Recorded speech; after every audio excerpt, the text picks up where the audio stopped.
And every day, I practice martial arts. Hey, KFG and team. That's what's up. And team. You guys just get an and team now.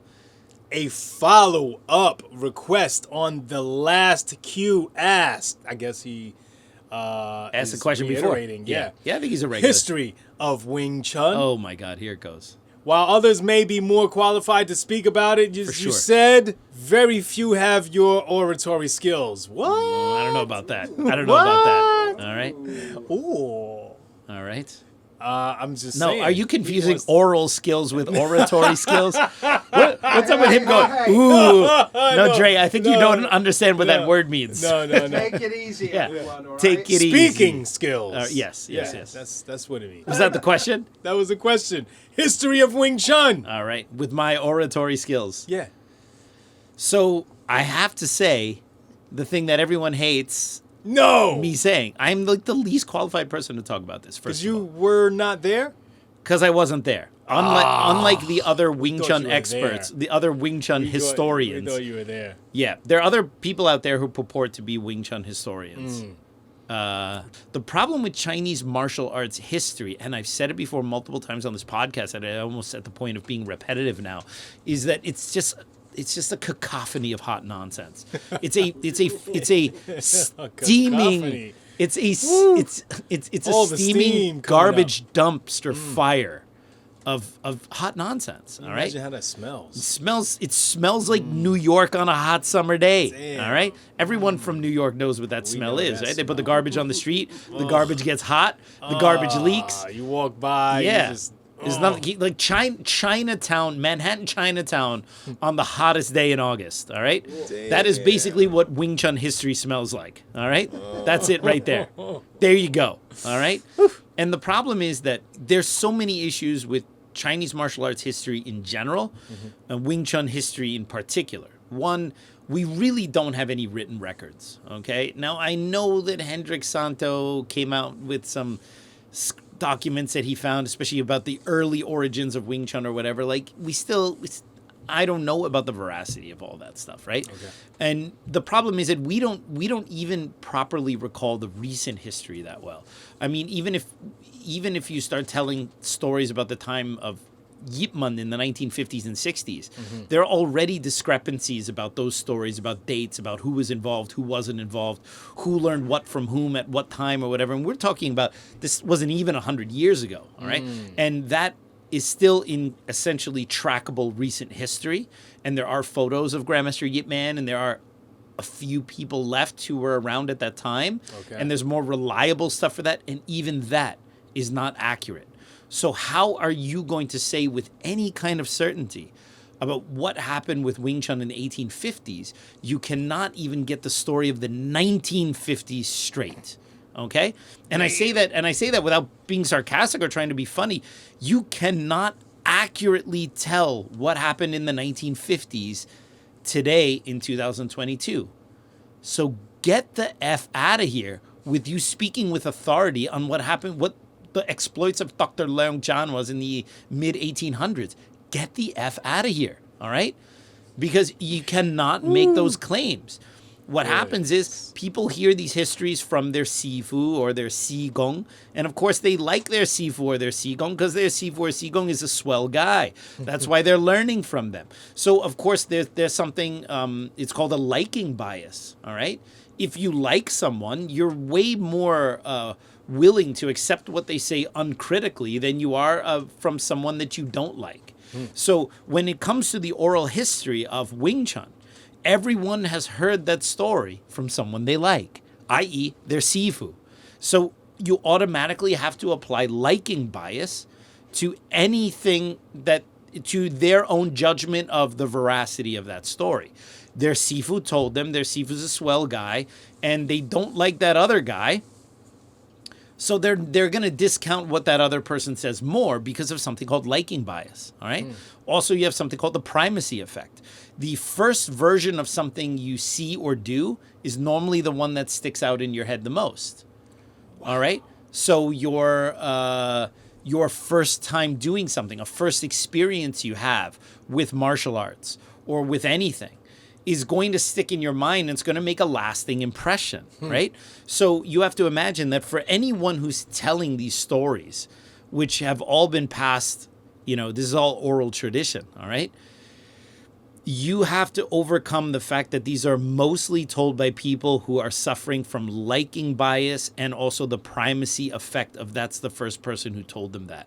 So everything else they hear about the history of Wing Chun doesn't come to them with fresh ears.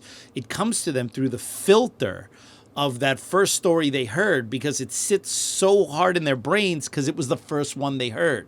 When you hear a fact, you should be able to determine or judge whether that thing is correct or not, independent of what your feeling is on that thing. And this is a big problem, especially in today's society, because feelings about things are judged with equal importance as facts. How you feel about something says nothing about whether it's true or not. Mm-hmm. And something could be true that makes you personally uncomfortable. Like, for example, the Bruce Lee drug letters thing. Okay, that's a modern example of this problem. The number of people, I still get comments on there, people saying like that I'm the world's worst person for revealing this, as if I'm the one who found the letters. I mean, like, did you not watch the video? Like the videos, the letters were found at an auction. They were put online. I was able to read them. That's what I wasn't the one who exposed them, right? But there's this thing that because people's first exposure to Bruce Lee was probably through the films. And this is another reason why people have a difficult time accepting the fact that maybe Bruce Lee would not have been able to walk in to UFC and just beat whoever the current champion is in his weight class if he could be zoomed into this time period. It has to do with the fact of primacy effect. The first time people saw Bruce Lee, they were most likely very young and they were most likely very impressionable. And then they see him doing all this stuff on the screen and they just go, oh my God, this is amazing. And even as adults cannot reconcile that with the very real fact of how violence is actually executed in real life. Oh, right. And what it actually means to really be able to fight and defend yourself. And I say that as a huge Bruce Lee fan. And I say that as someone as a huge fan of what Bruce Lee's philosophies of martial arts were. Because I believe the first person who would have told you that stuff he does in Enter the Dragon is not going to work against a trained killer would have been Bruce Lee, okay? So the thing is, when I say that, the modern kind of trolling way of looking at Bruce Lee is to kind of try to completely diminish him entirely because of his lack of MMA credentials in the 1960s, because as opposed to all those other fighters who were fighting in MMA in the 1960s, they want to diminish him entirely as if he somehow was not someone who was an innovator and someone who's very instrumental to the development of martial arts as we see it today. Well, Gene LeBell was doing MMA in the 60s. Yes, all right. Yeah, he had one match, all right? And he did that, all right? But that was a very rare thing at that time period, right? And, but this idea that somehow that there was like a prevalent mixed martial arts scene, that Gene LeBell fight with Milo Savage was actually a very difficult thing to coordinate because of state athletic commissions. They didn't have mixed rules fights at that time. Damn. So it wasn't something like Bruce Lee could just go out and do those things whenever he wanted to, right? And, so anyway, but I don't want to go into too much of that tangent, but the problem is that because of people's first exposure to Bruce Lee when they were young, seeing him in the films, when you're younger, you have a harder time discerning what's real in the films as opposed to what's real. And that's why as adults, you have a lot of people like, oh, Bruce would have totally done this and this and this. And what they really are is they're victims of the primacy effect of how Bruce Lee was introduced to them, or Kung Fu in general, or their Sifu story, or the history of Wing Chun, right? So I'm not the one to sit here and tell you, to give you a timeline of the 1850s Red Boat Wing Chun and how that developed into what it is today. There are people far more qualified on that stuff than I am, all right? I've read all that stuff. I could probably speak more than the average Wing Chun person on that, but I know my wheelhouse. I know for certain, I've talked about it recently, about the whole Shaolin Temple story essentially being a fake story, and that being a plagiarism of a fabricated Hong Moon story already. So anything related to the Shaolin Temple, the burning of the Shaolin Temple, the Five Elders, with specific reference to people like Chi Sim or Fung Do Tak or Park Mei or Yim Wing Chun or whatever, that story is a plagiarism of the Hong Moon Shaolin story. And the Hong Moon Shaolin story is a fake false flag story written by the Hong Moon to instill patriotism among its readers. So So already the framework by which most Kung Fu styles, especially Southern styles, exist, which is that they come from the Southern Shaolin Temple. That story is a plagiarism of a fake story, okay? So when you want to argue about details, who was the guy who betrayed the Shaolin Temple? Was it Bak Mei or was it Ma Ling Yi? All right? It's a big load of who gives a f***. The story's fake anyway. All right? Okay? It's a big load of the plagiarized story of the fake story. Okay? All right? It's just like, I don't know. It's a plagiarized copy of Milli Vanilli. All right? I mean, like, it's not real, people. It's not real. Okay? Fake. You might like the dancing. It wasn't that they weren't singing. All right? The emperor has no clothes. All right, guys? Come on. It's like getting a Gucci purse and exactly fake Gucci purse. It's got 3 C's on it instead of 2. It's like terrible. Gucci, right? Yeah. So that is the problem, all right? The whole idea that Moy escaped the burning Shaolin Temple, that she was one of the 5 elders, that's a fake story. It's a plagiarized fake story. Get over it, people.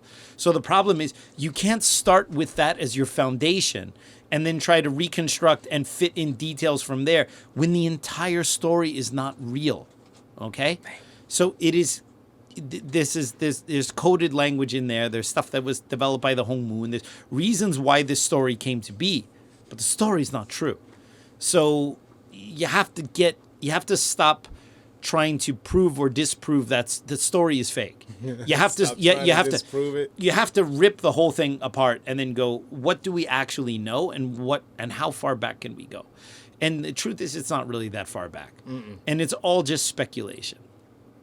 And the other thing is that it doesn't matter.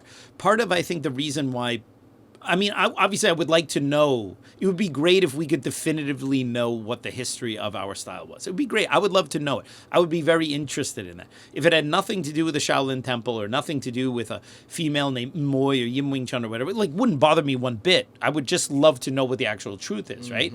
One way or another. Or if it turned out that it did have to do, in fact, with 2 females designing the art, maybe they had different names. I would think that was great too. It doesn't matter. I don't have any investment in the story because I don't know. The truth is the truth, no matter how you feel about it, right?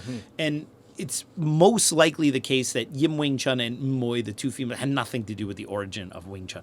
Very much like the early ideas in the Christian religion, they were mostly plagiarized from other local religions. The whole virgin birth and all that. These are plagiarized from other religions. And the same thing with the Moy story. Wing Chun isn't even the only style that has someone named Wing Chun supposedly is the founder. 5-pattern Hong Kun has Fong Wing Chun as the female who also learned the style or taught the style or whatever. So wow. There already you start to go, when you start to see similar names and things pop up in other stories, you start to go, okay, maybe the whole thing is just maybe they're all just kind of copying each other's homework as far as the story goes. You're all right, looking over the shoulder. And so then on top of the fact that the known stories are most likely fake, on top of that, the versions of the stories or the things that could be more true are told through oral tradition over generation after generation after generation. Telephone. Okay? The game of telephone. But the problem is it's not telephone in live time. It's telephone over 100 years. When your boy tells you a story about what happened, your boy probably added a couple little details to make it sound better. Yeah. And adds his own spin and adds his own perspective. All right? And that's something that happened today. All right? Now tell me how accurate. Please tell me the history of Leung Jan right now. I want to hear a historian tell me that, right? And also the other thing you have to be slightly wary of some of these guys who have deemed themselves historians or encyclopedias or whatever, okay? Is, to my knowledge, not a single one of them has a degree in history. Wow. Okay? Which means they're not actually historians by trade. They are Wing Chun Sifus who have an above average interest in the history of Wing Chun.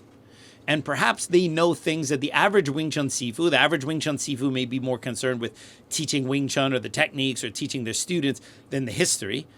So they have an above average interest, which just means they have more interest in the history than the guy who just teaches the art. Okay? But they are not historians. You have to have a degree. in history, to call yourself a historian, because judging history, writing history, there is a method. This is also part of the scientific method. And most of the histories written by these experts, also, it's very curious that the histories that they reveal also somehow substantiate the lineages that they teach. Isn't it a coincidence? Not a single one of them has found out that the real history of Wing Chun is through this one line that they're actually not teaching. Right. Like they, cynical attitude. like actually, well, you know what? I did all my research. The real line of Wing Chun that actually does it correctly and knows the real history is this other line. Yeah. I don't teach it though. I teach this one. It's very strange. All right, that somehow that these accidents of fate that you happen to stumble upon the correct authentic style also substantiates your research. It's very curious. All right, be very wary of Wing Chun experts on the side of on the historical tip. All right, take it all with a grain of salt. They don't know any more than anyone else who can do a little bit of reading and a little bit of research. The thing is, we might know some stuff, but we cannot prove anything. And if you can't prove it, you can't say it definitively. What blows me away is that I'm not a historian. I don't even play one on TV. But anytime I say something related, or I try at least to see something related, even in recent history, go, look, you have to couch it with phrases like, I heard this, okay? And mean it in a way which means that I don't know if it's true. Okay, or according to so-and-so, all right? Or no one knows for sure, but some people believe, and then you say your thing. You need to couch your statements with intellectually honest intros. Like, no one knows for sure. Yeah. There is no evidence to substantiate this, but some people believe. All right. And also you could say, like, look, I heard from so-and-so. I hope when people hear me say that, that means, like, look, someone said this, but doesn't mean that it's necessarily true. Because some people think that so-and-so said is a precursor to anything I'm about to tell you is true. All right. No. When you say someone said, you have to automatically take it with a grain of salt. And I would hope that these Wing Chun historians and these Wing Chun encyclopedias would use that language a little bit more than saying stuff as if it's somehow definitive, because it's not. None of these guys can tell you definitively what happened. They need to be intellectually honest enough to say that, but many of them don't.